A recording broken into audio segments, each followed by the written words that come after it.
What up? What up? Bankroll Tim. Bet it up. Bam. All right. We got this 1970 Pontiac Catalina Ventura. I don't know if that's exactly what it says on the title, but it does kind of make sense. So the rear end, that is it. Well, this is what we're doing with it. We're gonna narrow the rear end for these offset spokes right here. We got the front wheel, which has got the little lip, and we got the back wheel with that bigger lip. The wheels are the exact same width, which how the spokes go by 7. So it's 8 overall. It's got that tire on there, so there's no difference in width between the front wheel and back wheel, so it's the same tire. Bam. So we gotta narrow the rear end. I took an axle out of this rear end, and it ended up being a bolt-in axle. So I sent that axle to get looked at. Got my guy over there at Trick Chassis, Alex. I had him do some research on it, and he talked to Moser and Strange, and nobody knew what the hell that bearing was. And even knowing the car, Olds Pontiac Buick, they did a whole bunch of goofy shit back in the day. So it took a minute to figure this stuff out, so we decided to put a 9-inch. Oh, the rear end has got 31 spline. So for any of you guys that think that you guys know this or know that and say that, oh, this rear end's that, you might know, but it's a bolted axle. It's got a big ass sealed bearing. I don't have that axle no more that came out of it, so I could show that, but I did have a shorts on it or something. But anyways, this rear end, it's a big ass rear end. I know the owner was saying it was 12 bolt, but it's not a 12 bolt. It's a strong rear end, but it's some type of old Pontiac Buick deal that they did back then, and most likely this was 1 year that they did it. Because I've done other ones with the old Pontiac Buick rear end that's like a 9 3/8 ring gear or some shit, and those are 28 spline. So this one being 31 spline, kind of crazy. We slid an old 9-inch axle in there that we had laying here that came off of the twin turbo box, the parts car, that it broke the axles, broke the axle bearing, shit like that. So it's an old junk axle. I just slid in there. We slid in there, and it's 4 3/4 bolt circle. The car's 5-inch bolt circle, just to push the car back. We don't care about the housing end. We don't care about that axle. Boom. So that way we could push the car from where it was over there, over here. About to take it up, put it on the lift. Can't talk today. But yeah, so we got 9-inch axles. We went 2 1/4 shorter. We got the 9-inch ends. And then the other part to this was that we had to get 9-inch wheelwood brakes for the back. So this is something he wanted to do, but didn't really want to do it this time, but there was no way around it. So this is a 9-inch brake kit that bolts up to the 9-inch end, because these big ass pattern that this drum and backing plate setup is obviously won't go on. I'll get into that more as we get into this video, but it's trying to do the videos to, you know, where everybody sees exactly what's going on with this car and me not bouncing all over the place with this car and that car and this car and that car. So we got the axles, we got the brakes, about to put it up in the air and start taking it apart. And that's where we're at right now, and I will be back. Oh, and this thing is a drop top, if y'all didn't notice that. It's got some dirt on it right now because it's sitting over there, got a little dusty. But it's a clean car. I'm about to see the underneath. So I'll be back right after these messages. Bet that up. All right, y'all, we back. Got it up in the air. Pontiac convertible. You know what, I think I did a red one like this, like 7 years ago. And it had some spokes on it. Then he went and painted it purple from Milwaukee. I think it was something like this. Is this something like a Plies car or something? I don't know, y'all tell me, comment. But anyway, this is what I'm saying about this rear end. See that pattern right there? That's a Chevy pattern, but it's way bigger. So and I was thinking it was like a C10 style or something, but anyways. So you see the inner seal, which we just crushed the top of it with that axle. That's it. This is a twisted spline, overheated, broke ass, bottom of the barrel, quick performance. So you guys, when you're buying these quick performance rear ends and shit and thinking you're doing something because the price was cheap and this and that and you didn't upgrade the axles, that's what happens. That's what happens right there. Boom. The studs are all bent, the flange is all bent, the bearing broke, boom. Anyways, and then look how twisted those splines are, y'all. That was from the parts car. All right, so anyways. So that way you guys can get a look at this, even though it's dark. So see how big that is? It's really, really big. So this is probably like a 9 and something, 9 3/8, however that one comes out, but it being a bolt-in. All the other bolt-ins, like the Skylark that we did that couple months or so ago, the Skylark, let me show you guys. All right, this is that bolt-in end that was on. These are the actual ends that came off there. Now this is a bolt-in axle end, and then this is the axles. Look how small that bearing is, and see how it's a race and a bearing, and then like, and that's the regular 10 bolt, 12 bolt pattern right here. That one that's on there is way bigger than that. So yeah, bolt-in axles, rear ends, and then this thing again, that was 28 spline right here. This, that Skylark, we did the same thing. We put 9-inch ends on it. And then what did he have? I think he already had the brakes on the back. No, we put the brakes on the back. Jaden, did we put the brakes on the back of the Skylark? Or were they already on there? No, we put them on because we put the front on too. So then the back, I'm pretty sure we used a 9-inch brake bolt up with the 9-inch bolt up end, just like we're doing with this one. I'm pretty sure. But if we didn't do the 9-inch bolt up, we did, you know, that's new style Big Ford. We did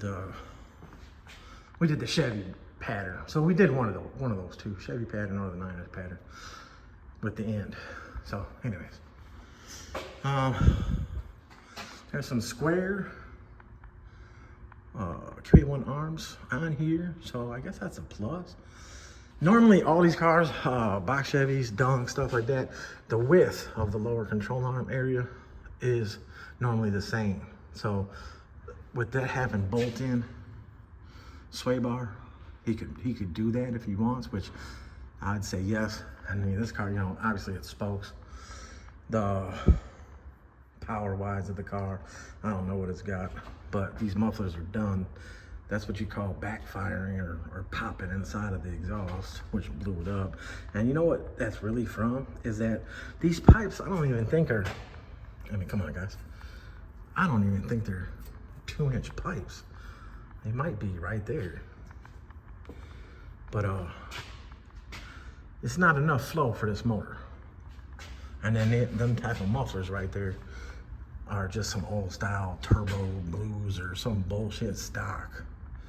But yeah, you guys are seeing what I'm seeing. They're grenaded inside, you know? They've backfired inside and blew the exhaust apart. But yeah, this big old rear end, I mean, look at this thing. It doesn't even look like the other one. It's got a big ass snout on it. So again, this is probably that 9 3/8 ring gear, which I don't know if they started making the Pozzies, or you can get a Pozzie, but you can't get a gear or some shit like that. But anyways, 31's blind, big dumbass rear end. But all right, y'all, I'm gonna be getting back into this. Like I said, it is a 5-inch bolt circle car. And with stuff like this back in the day, rule of thumb is if it has a 1/2 inch by 20, which is a fine thread, it's a 5-inch bolt circle.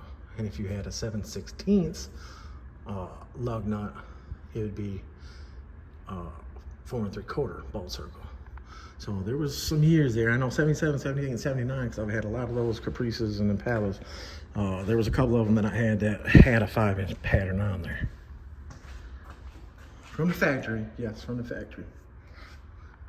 All right, y'all. Like I said, the car is pretty clean. And yeah, staggered spokes, y'all. Staggered. Back lip on the back, little lip on the front. Booyah. 9-inch axles. All brand new. Didn't have to go with any longer studs, which these I might have to file down a little bit anyways because of the knockoffs. Which the knockoff part, you know, how far they come out. And then when you put the wheel on there, it doesn't hit the back of the spoke or, you know, inside the hub of the wheel. So, gotta watch out for that.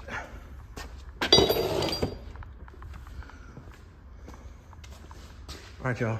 Once I tear some more of this apart and get it laid out, I'll be back. All right, y'all.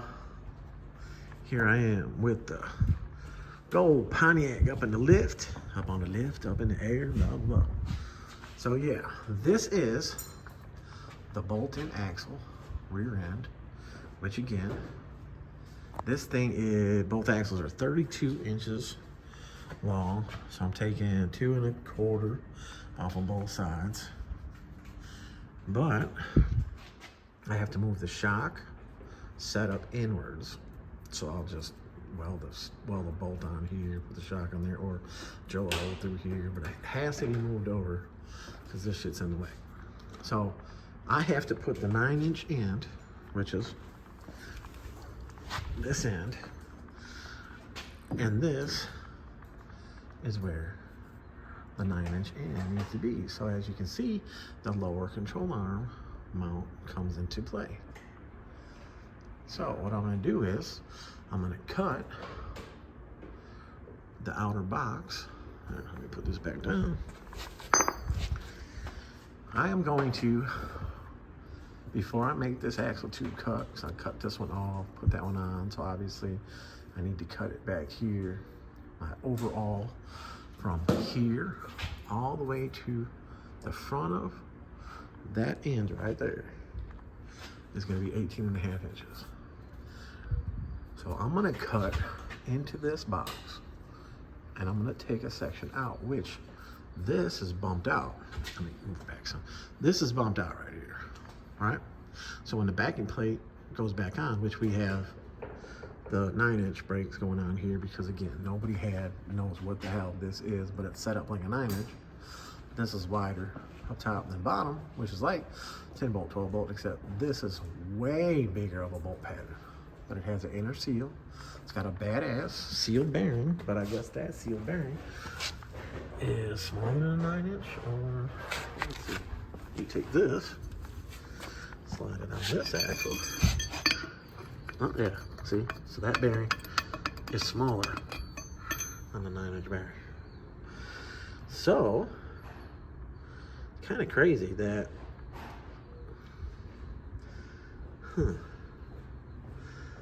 oh, that bearing right there is skinnier. So see it's skinnier than the bearing that goes in here. So being skinnier, if we would have used a 9-inch bearing on another axle, kept all this shit the same to bolt in like that, it would have probably stuck out more. Or that one sealed flat to the backing plate. So, but this inside diameter when I measured it was the same as the bearing that went to the 9-inch. But anyways, nobody, Moser or Strange, could figure out what this shit is. So, brake lines, should be able to keep them on there. I always clamp the brake line, so those are the vice grips that have the little flats on there, so that way you can crimp the line without hurting the line. I know they got that little twist vice one that goes on there too, but anyway, the brake lines should be able to run right to the adapter onto the caliper. That 2-inch, 2 1/2 inch, and narrow, 2 1/4, whatever it is not going to be to where the brake is too far underneath here, and the car's not squatted. The car's getting those spokes right there, so that'll work out. But when I cut this off, so I'll unbolt the arm here, I'll cut this, I'll take this plate off the side, get it out of my way, and then when I'm done with this, what I'll do is I'll weld my own plate, drill my own hole, and I'm telling you, see how this bumps out? That I just hit my head, but it bumps way out. So that's gonna be moved over. And the reason I would be moving this bump out over is because of how the caliper goes back here. So it takes a little bit of work. Like I said, it's not just narrowing the rear end. You gotta make sure everything clears. You know, somebody did a good job and put these solid arms on here because this car, again, doesn't need too much adjustment because it's spokes. But them spokes were, you know, getting up in there, which that's still pretty fat too. So that could be, and I can move that screw out that little bit and trim that if I have to, but I got plenty of room by going to two and a quarter is what that is coming off. So the wheel would be 2 1/4 under the car more. So the staggered spokes come right on there. So this car, it's like a 9 3/8 ring gear, but it does have a posi in it. The oil that came out of here looked like this thing hadn't been opened in years, but as you can see, we got blue silicone. So somebody was in this rear end at one time, other than factory. Yeah, see, that's like, I haven't seen blue silicone in I don't know how long. It does kind of look like it's clear to you. Anyways. So, of course, I gotta pop the center out, put my pucks in there once I'm ready to narrow it. So once I get everything cut and figured out. But when you take those caps off, see how it points out? Right cap stays to the right side, left cap stays to the left side. Don't mismatch them. Don't move them around. The shims that are on this side, which most likely, if this came factory and it stayed factory, nobody's been in here, the shim would be a solid shim on both sides. They won't be little ones, but we'll see when we open it up. Oh yeah. All right, y'all, let me get to figuring this out, cutting this up. And this is on the Pontiac Catalina Ventura. This front end, you got, I think it's 1 year only, 1970, I think. But if I'm wrong, let me know. Let me know in the comments. All right, y'all, I'll be back with this rear end cut, cleaned up, son. All right, y'all, back rope 10, bet it up, I'm back. All right, so, look at that. You guys are probably like, what the hell? What the hell do you do? Okay, so there's the end that I cut off. So you gotta remember, we're putting this end on, boom. So then what I need to take off, you know, the 2 1/4, which is what I made. There's the axle, boom. Like I said, it's 31 spline. And that axle is 29 3/4 long. And that one over there is 32. 32? I don't remember. That was 32. Maybe that was like 32. So 29, 30, 31, 30. Yeah, that one's 32. This one is 29 3/4. Boom. So we're going in a 2 1/4 narrower to make that spoke, which is a staggered, you know, fatter lip rear spoke, fit on here. So, let me switch hands real fast. All right, so that end, a lot of people, you don't have to worry about how straight your cut is. Just your cut can be a little shorter than what you want, so that way you can leave a gap. But with a 9-inch end, you know, you got the little beveled area right there. Boom. So then, of course, your narrowing bar goes in there. Still got to take the center section out. Boom. Put the narrowing bar in there in the pucks. Clean up all this. So basically, my number from that inside edge where it's marked all the way out to the outside flange of this is 18.5 inches. Bam. So when I put the bar in here, put the puck in this side, put the pucks in there, this will be squared. You know what I'm saying? But I'll clean this up and give myself a little bit of a gap or whatever. And now, with me cutting off this back piece where the shock went, I cut it off. I got it right there on the floor too. So I'll be able to cut it center, bolt it back on, and then be able to weld back to the bottom of this once this is all welded on there. But I'm gonna tack this on, clean all this up, get it tacked on, and the Wilwood brakes that are right over there in the box. Get them marked up on here and see how far I can clock it. I don't really have to clock it because, like I said, the car's not getting tucked. But we'll see how far I can get away with. Boom. But then it'll be whatever that is, like I said, old Pontiac Buick stuff. On the inside, bolting axle on the outside like it was. And now it'll be a 9-inch axle, 9-inch bearing, all this shit on the outside, which with the 9-inch bolt up Wilwood brakes, which I think it's a red kit. So anyways, then I'll plate this back in, like I said, boom, I'll cut off what I need to cut off, move it in, bolt it back up, be able to weld to the bottom, be able to fully weld that around, and then put all this stuff back on down here. So all right, that is the next little step of this. Like I said, see how this is basically just like a 9-inch setup, but this is 1970, and obviously 9-inch has been like that since day one. But that bearing is an odd shaped bearing, which, I mean, that kind of looks like, but it's different. And they swear to God they could not get that bearing at all. Nobody knew what that bearing was. So whatever. All right, it's taking a little longer. Had to do a little bit more work. Had to cut into that, but that's why it's custom. That's why I do everything custom. That's why Bedded Up Customs is custom, and customs is spelled with a K, because I'm not just a parts changer. I play the role of that, and I do custom shit. All right, y'all. I'll be right back. Let me get this gear and shit out. All right, y'all. I'm back. Now check it out. Check it out. Booyah. The bar is in there. The pucks are in there. The 9-inch end is on there. Got this light hanging in the way. So anyways, you can see the bar, see the puck, see the puck. So it's keeping it a true square. Now, when you look at this end, you can see the end is down a little bit more. And you know why that is? This makes it a true square, but all the years, this car is a 1970, so that axle tube like this, over the years, that axle tube is bent upwards just a little bit. That's not bad, but see what I was saying? These ends right here, the 9-inch ends, it gives you that beveled area, boom. And when you measure this end and how much you take off and this and that, so 18.5 from that yellow spot, tape measure up against there, all the way to the outside of the end, boom, 18.5. Now see, I'm a little off, right? A little bit of a gap. So my cut was a little bit of an angle. You know, I had to have this on there still.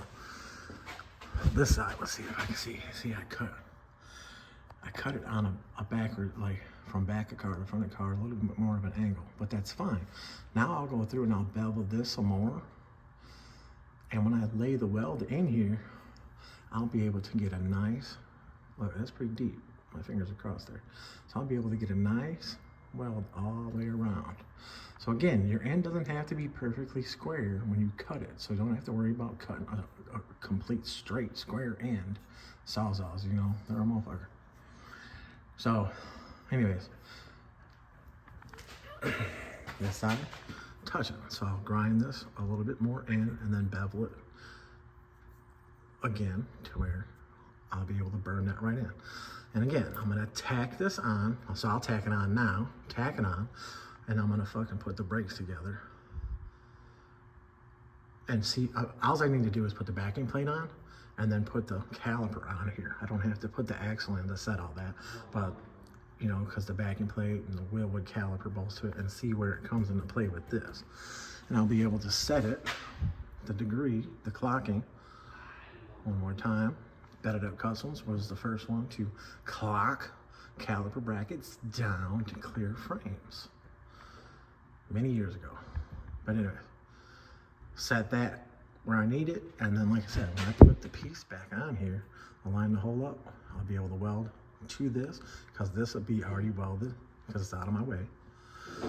Somebody was saying something the other day on the internet. What were they saying? Something about people narrowing housings from the outside. This is where you're supposed to narrow from. And that's why I do super drop boxes and shit, but this car was not supposed to go that far and shit like that. And it doesn't have double adjustable arms and stuff like that. So I'm making this work where these other guys cut and they get a little area in here and they're trying to weld in there, and it's a pain in the ass to do.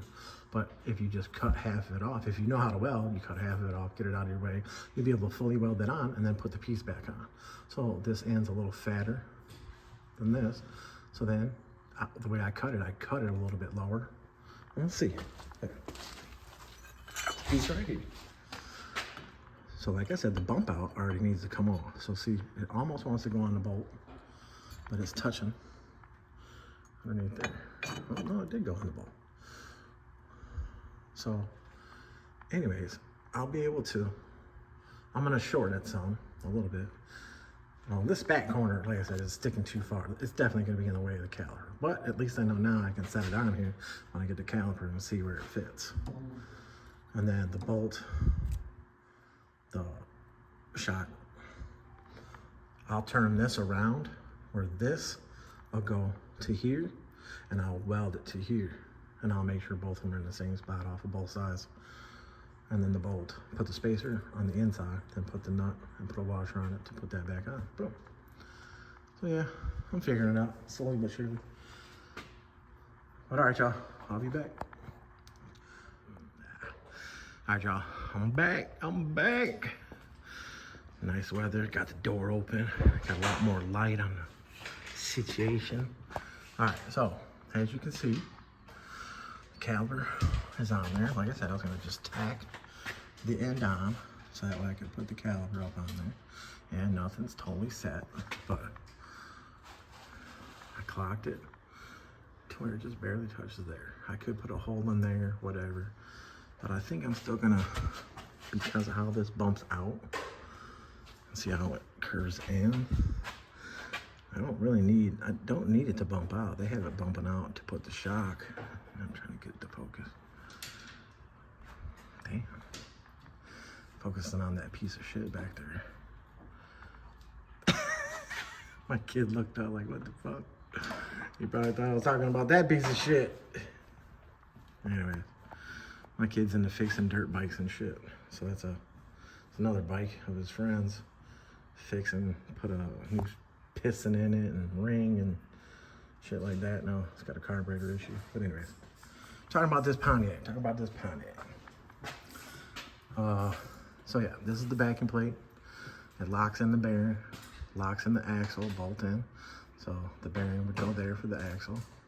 There's the bolt circle, which is the 9-inch bolt up, blah, blah, blah. I use the grade 8 bolts. So the hex head on the back side, you gotta grind off one of the edges so it sits against the housing, because no T-bolts were gotten, and the T-bolts that came off of this, I didn't want to use old bolts. I'd rather use new shit.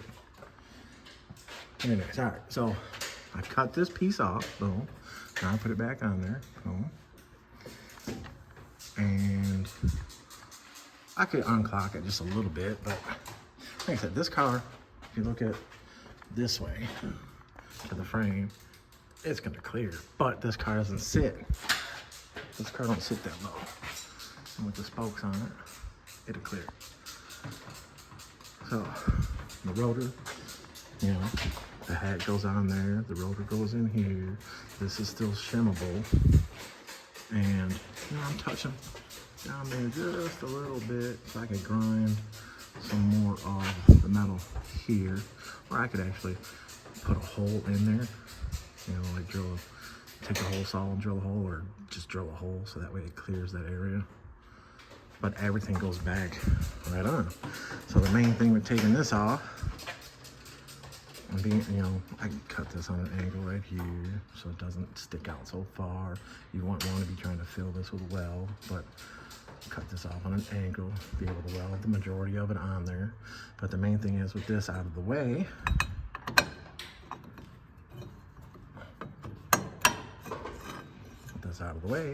you can fully weld the end on. I mean, if you're a custom fabricator or you can know how to weld and you're fabricating shit, you should know to get this out of your way. I've seen so many people cut into this, try to weld that, and then the ends end up leaking and shit.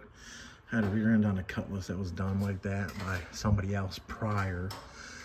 If I told you guys the names of the people who did the work, you'd understand. But anyways, and the rear end just kept having problems after problems after problems. And then finally, you know, this was never, it was so much stress and bullshit, but anyways, this was never brought up because the people wanted to be,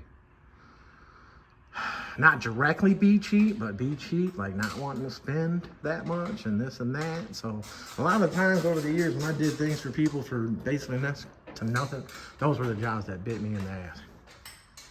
And I ended up having to, you know, take time out to do this and take shit back apart and check it, you know, weeks later or whatever. And then a lot of people, this is crazy, that a hub bearing or an axle bearing will go out and they just keep driving. Like, you didn't realize that there was something wrong, and then you just keep driving and driving and driving, and then, you know, you don't pay attention to your rims, you don't pay attention to, oh shit, there's some grease on the rim, or there's some axle lube, you know, rear end gear lube on the rim. Like, where did it come from? No, they drive and they drive and they drive. They take it to the car wash, people at the car wash, hand wash and shit like that. They don't pay attention. They just clean the shit up. They're not telling nobody, hey man, you got some oil leaking, blah, blah. So then the cars get driven longer and it just tears everything else up. So just BS. That's why I do everything completely different now. Anyways, all right, so that's where we're at on this. I'm gonna go ahead and mark where I have it. So I'll put the yellow marker, you know, mark across the spot so I can line it back up exactly how I have it. But the end goes on there and that's exactly where it's at. But it actually works right there. That's the first spot that I put in. It works. So I'm gonna go ahead and weld it on there and then fit the bottom piece better, put the nut on there so that way it, boom. Oh, that's what I wanted to show. So the stock shock and this part went into here, but now, okay, so it went this way. So it was spaced off there, but now we can't go back to that hole. So what I'm gonna do is, I'm gonna use this as the bolt, or the side. I'm gonna weld this to here. Bam. So it's still got enough spacing, and I'll be able to weld it all the way around, and it'll be strong, and it'll hold. And then the rear end is stood, so the rear end's in the exact same spot it was. So the travel of the shock, the travel of the rear end is right back to where it was. So yeah, that'll go there. And it's out of the way of the caliper. And then, you know, it's excellent with calipers. All you got to do is take that cotter key out to change your pads. Boom. But it's getting everything shimmed up first. And I know how to shim that shit so bad. All right, y'all, Pontiac is on the way. I did have the gear sitting out here, and I wanted to show you guys what my friend showed me on how to take this stuff out to make it where it sits. So you remove the caps, put the bottom bolts back in, take the 3/4 wrench, because the gear bolts are 3/4, and you take the wrench on here and you just pull back, and it pulls the whole center, and then the center, the bearings sit on the bolts, and it doesn't fall out on the ground. Then you can reach in there, grab the shims, so that way you keep whatever shims on this side, whatever shims on that side, boom. Everything stays organized. The left race and shim, the right race and shim, boom, boom, boom. You keep it all separate. Registration paperwork. All right, y'all. I'm gonna have it setting on these gears pretty soon. I got some gear lube, not a posi, so it doesn't have to have no special gear lube. The shit that came out of it was like molasses, been in there a long time. But all right, y'all, getting ready for them spokes right there. Staggered. Back in a minute. All right, y'all, I'm back. So as you can see, oh, welded. Welded the end all the way on. So how it was beveled in there, boom. I could have cleaned it up a little more out here, but I still had the bevel, how I made this side bevel, like this side, inside there. So I had to weld all the way around underneath, boom.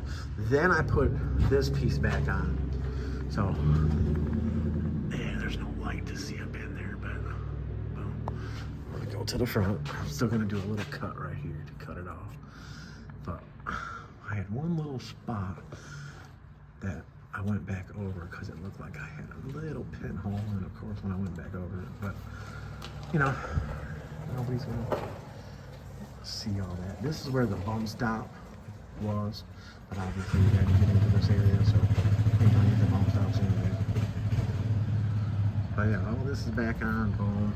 You've seen that I had the caliper on there. Both sides here of how the cut was. So the original cut with the cutoff wheel left, you know, like an 1/8 inch cut out of it.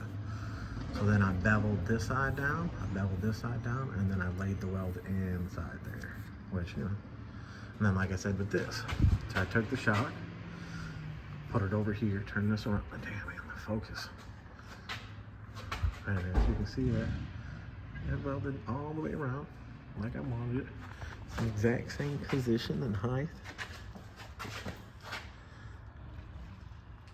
It's just in more, so that way the caliper, the previous little segment of this, you could, you know, the caliper now clears right there and clears right here, and the rotor is most likely going to be like, maybe close to it, but it ain't gonna matter. I could still take this piece and cut it, and then, you know, because look how far this is into this. Let's see how far that comes out. Anyway, yeah, and then I went over here and figured out this side, and I cut the piece off. I already beveled it, beveled that. Still got the bar in there. The end is still on there. You take the bar, slide it through. My bar in the beginning was all 60, I think it was 60 inches. One time I had the bar set up in there because I had one side done and I didn't have the other side done. And then I pushed the bar out of my way, and then I was cutting the other two, and I ended up cutting 4 inches of my bar off. But anyways, what I'm saying is, the bar is, you couldn't put the bar in this rear end even as long as it was before, because this rear end was already 64. Was 64? Yeah, it would have probably went with both pucks on both sides, but it's all good. It's square. So yeah, I'll push that through, get it all set up, measure it, and then for the degree of how I clock this end down a little bit, like I said, the bolt pattern here, let's clock down a little bit. Take the degree wheel, set the degree wheel right up on here. It tells me my number, so that way when I put that side up there and get it fitted, I'll degree it to the same degree, tack it, set up that caliper before I weld it, just to double check everything, and weld it all up. All right, y'all, I'll be back. Like I said, I still gotta go to the store. I'll probably hit the store tomorrow to get the gear lube. I got silicone in here to put the pan gasket back on, and I always scuff that. I just hit it with the grinder. I hit the back of the pan with the grinder, so it gets a fresh, you know, all the grooves for the silicone to lay in, gasket maker, whatever. But yeah, and then the fittings that go on the caliper, I'll show you like that for those brake lines that go right back on there. Somebody changed them. This one was newer than that one, but somebody's changed the brake lines before, and the rubber line up there that I got the vice grips on is a new rubber line. So, all right, y'all, be back in a minute on the Pontiac Ventura, Cadillac Ventura. All right, y'all, here's the step I missed on the other side. So before I put this bottom piece on, just showing that the weld is all the way around there. A little bit of a divot right there. Looks worse on camera. Underneath,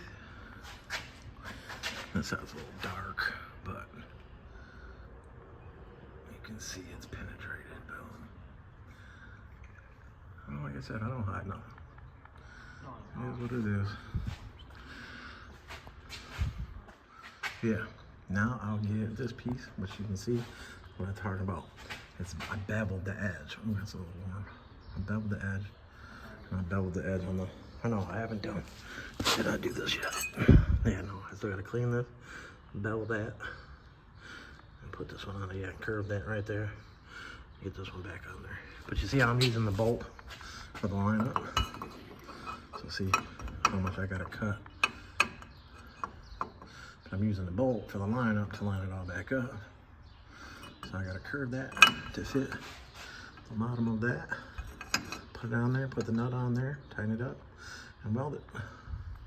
And then I'm gonna, well, I'll get this to fit, and then I'm gonna test fit this caliper on this side and see how much it touches the corner of this.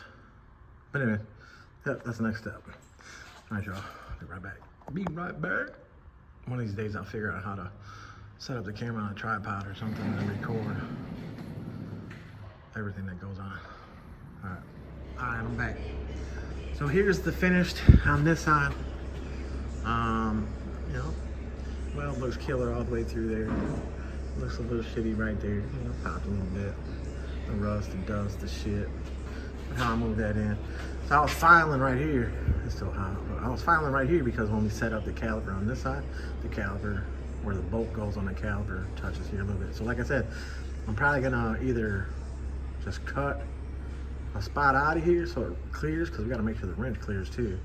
I could cut this side off and then put it flat, like I said, because this is how it dips in.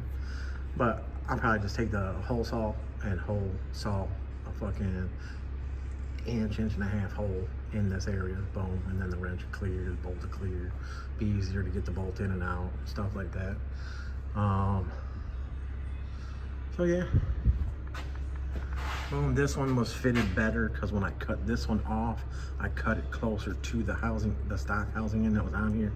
So I was able to fit this better here. So this one's got more of a curve to it.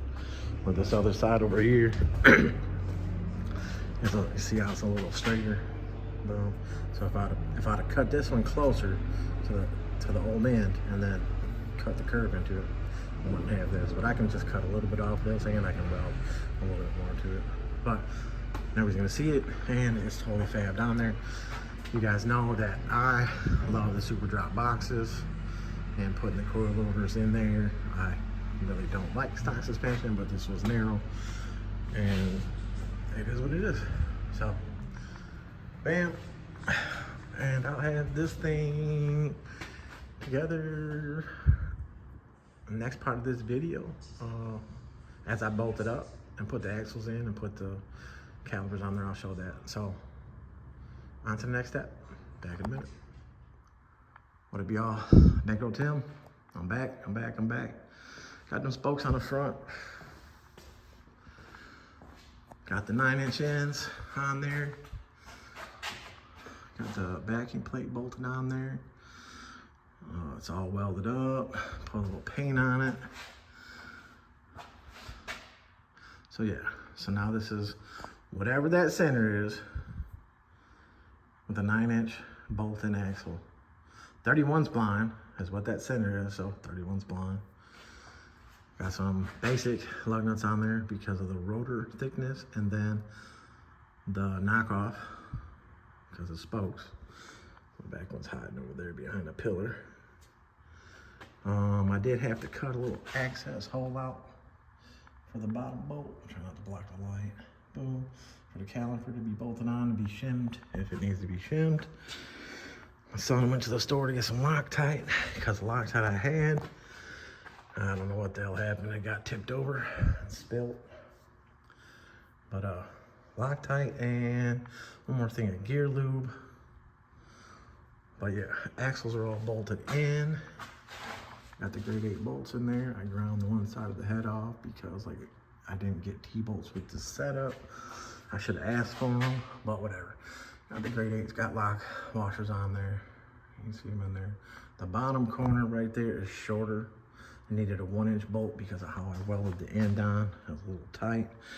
This side's got a little bit bigger access hole because this side was touching a little more, but it's still good. I clocked the ends at, if you put a degree wheel on the top of the housing end on this back edge, where the car is sitting. So the car's pretty level side to side, but not, I don't know about front to back. But anyways, it was like 25 degrees. So that's all I could really do with this, with the frame clearance here. Block that light, boom. Which, like I was saying, it is pretty clear here. But the car's not gonna be that low in the back, you know, just a little bit. But wherever it sits, because the springs are in there. I'm with those shock pieces in it, boom, blowing it all up. So yeah, we're gonna get the rotors, you know, the 9-inch kits. The back rotors are a 2-piece rotor, so we got to bolt it together. So we got it on the desk over there, bolting it together, but need to Loctite, torque all that shit down, Loctite it, bam. Of course, the calipers will come off, the rotors will go on, calipers will go on. We'll shim it all, make sure it's right, tighten it up. I got the adapters for the back of the caliper for the stock line to screw into it. So yeah, I'll be able to bring that line down, bend it over. The shock, of course, will go there after. And we'll be able to have it sitting on the wheels here in a little bit. So I've showed everything. I know this video is pretty long. I've showed everything, every step, everything that we've done, boom. And that's where we're at. So hopefully the next shot will be all the wheels on it. And then we'll put it down on the ground. And I'll be back. All right, y'all, I'm back. Here it is, here it is. We got the finished product with them spokes on there.